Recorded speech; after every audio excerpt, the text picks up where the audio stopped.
नमस्कार दोस्तों, मैं हूँ रजनीश कुमार और आज हम बात करने वाले हैं म्यांमार के बारे में। हम म्यांमार की वर्तमान परिस्थितियाँ और म्यांमार के इतिहास के बारे में बात करेंगे।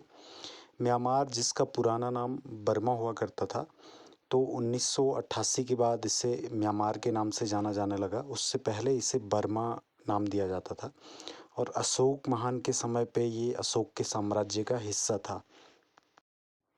म्यांमार में जिस तरह से भारत में ब्रिटिश आए उसी तरह म्यांमार पे भी ब्रिटिश का कब्जा था।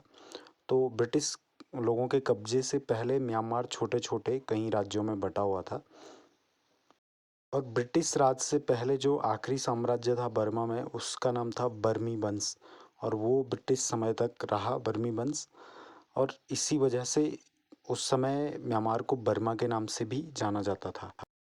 बर्मिस वंश के साथ अंग्रेज़ों ने लड़ाइयाँ लड़ी और धीरे-धीरे म्यांमार को अपने कब्जे में लिया। 1836 में प्रथम बर्मा युद्ध में अंग्रेज़ों ने अराकान और टैनी सरिम का इलाका प्राप्त किया। उसके बाद इन्होंने दूसरी बार 1852 में दक्षिणी भाग अपने पास कर दिया और 1886 में ब्रिटेन ने पूरे बर्मा पे कब्जा कर दिया। तो इस तरह से ये ब्रिटिश बर्मा बन गया 1886 में पूरा बर्मा।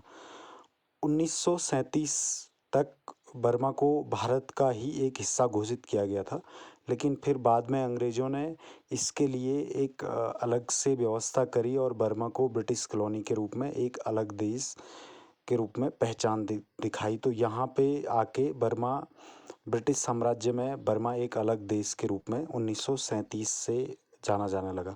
उससे पहले इसको भारतीय कॉलोनी का ही हिस्सा रखा गया था।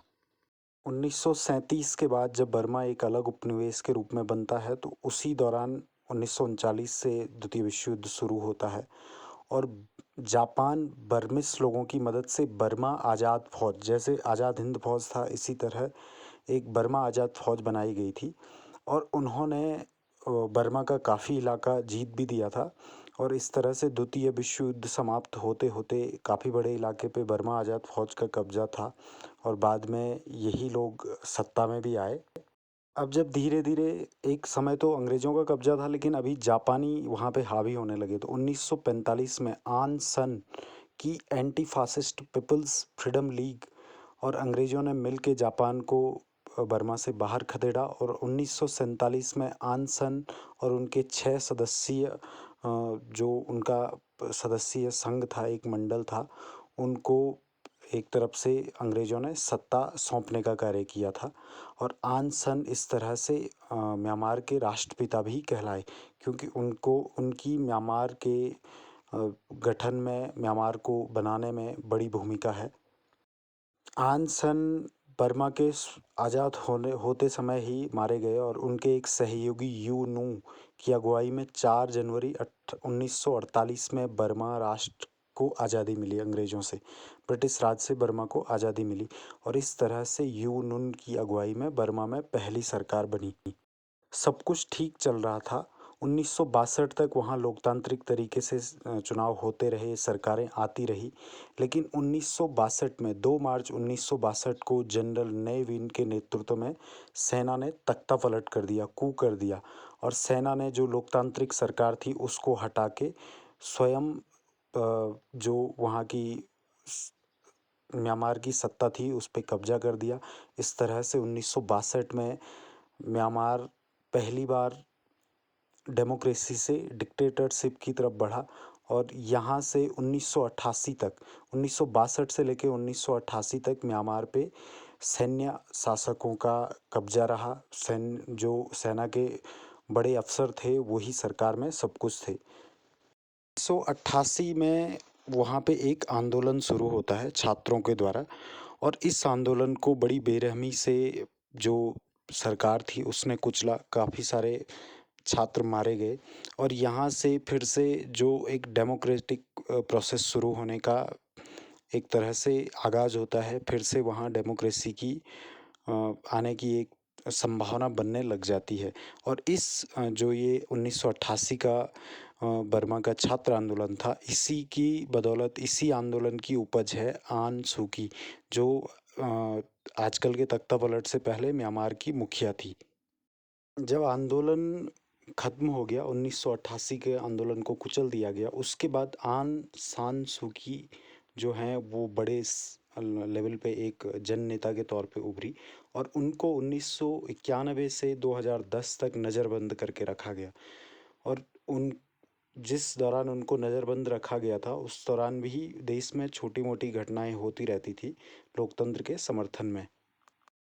जब पहली बार सूची को नज़रबंद किया गया तो उसका कारण ये था कि सूची की जो पार्टी थी, नेशनल लीग फॉर डेमोक्रेसी, उसको बड़ा मार्जिन से चुनाव जीता था उन्होंने उस समय। लेकिन जो म्यांमार की सरकार थी, जो म्यांमार की सेना थी जिनका कब्ज़ा था, उन लोगों ने चुनाव के परिणामों को खारिज कर दिया था और सूची को नज़रबंद कर दिया था। और सू की जो हैं वो म्यांमार के राष्ट्रपिता हैं, उनकी पुत्री है। जिस समय म्यांमार उनकी हत्या हुई थी, म्यांमार आज़ाद होने के समय ही उनकी हत्या हो गई थी। उस समय सू की सिर्फ़ 2 वर्ष की थी। और इस तरह से सू की का संघर्ष जारी रहा। 2010 के बाद जब उन्हें रिलीज़ कर दिया गया, फिर बाद में उन्होंने चुनाव लड़े। 2015 के चुनाव में सू की नेशनल लीग फॉर डेमोक्रेसी को बड़ी जीत मिली और ये काउंसलर बनी। वहाँ लगभग प्रधानमंत्री के बराबर का जो पद होता है और विदेश मंत्री भी रही। और इस साल भी जो चुनाव हुए थे, उनमें भी इनको बड़ा बहुमत मिला था। लेकिन 1 फरवरी को वहाँ की जो सेना है, उन्होंने जो निर्वाचित सरकार थी उसको बेदखल करके साल भर के लिए देश में आपातकाल की घोषणा कर दी थी। अभी जो म्यांमार में सैन्य तख्तापलट हुआ है, उसके पीछे का एक बड़ा कारण है, क्योंकि जो पिछले साल नवंबर महीने में चुनाव हुए थे, उसमें सू की को 80% के आसपास वोट मिले थे और सू की ने वादा किया था कि जो अ, संविधान है उसमें परिवर्तन किया जाएगा, क्योंकि म्यांमार में 25% सीटें संसद की सेना के लिए रिजर्व रहती हैं। तो सू की जो है वो चाहती थी कि इसको, जो ये 25% है, इसको ख़त्म कर दिया जाए। मतलब जो संसद है वो पूरी तरह से चुन करके आए। और ये एक तरफ से सेना के पास एक वीटो पावर थी। 25% सीटें अगर उनके पास थी तो वो एक मुश्त 25% वोट थे। और इसमें परिवर्तन को लेके इनके बीच अनबन थी। पिछले साल जब रोहिंग्या मुसलमानों पे काफ़ी वहाँ अत्याचार हुए, काफ़ी सारी चीज़ें हुई, सेना ने रोहिंग्याओं पे बम गिराए, तो उस समय भी सू की को काफ़ी आलोचना झेलनी पड़ी अंतर्राष्ट्रीय स्तर पे, क्योंकि सू की अपने आप में एक मानवाधिकार कार्यकर्ता हैं। लंबे समय तक मानवाधिकारों की लड़ाई लड़ी उन्होंने। उनको विश्व शांति का नोबेल प्राइज़ भी दिया गया था। तो ये सब चीज़ें इसलिए हो रही थी क्योंकि सू की का पूरी तरह से सरकार पे अपना कंट्रोल नहीं था। वो सेना कुछ-कुछ एक तरफ से सू की के कामकाज को प्रभावित कर रही थी। और अभी जब संसद का सत्र होने वाला था, उसी समय अचानक सेना ने देश में आपातकाल की घोषणा कर दी। अब फ़िलहाल तो पूरी दुनिया से ये कोशिशें हो रही हैं कि म्यांमार में किसी तरह से शांति बहाल की जाए, किसी तरह से बीच का रास्ता निकले, जिससे वहाँ के जो पॉलिटिकल लीडर हैं और मिलिट्री लीडरशिप है, उनके बीच समझौता हो और किसी तरह से देश वापस पटरी पे आए। लेकिन फ़िलहाल स्थिति काफ़ी क्रिटिकल है। कई 100 लोग मार दिए हैं सेना ने, जो लोग आंदोलन कर रहे थे। आंदोलनकारियों पे गोली चलाना नॉर्मल सी बात हो गई है म्यांमार में। और जो लीडर हैं वो सारे के सारे जेलों में हैं। तो वहाँ पे एक सख्त तरह का पहरा लगाया गया है हर चीज़ पे।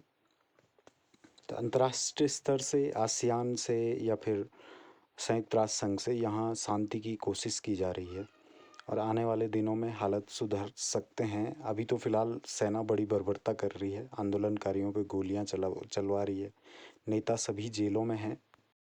तो दोस्तों, म्यांमार के आगे आने वाले अपडेट्स पे वीडियो बनाएंगे और आप लोग वीडियो को लाइक कीजिए, शेयर कीजिए, सब्सक्राइब कीजिए, अपना सपोर्ट दीजिए।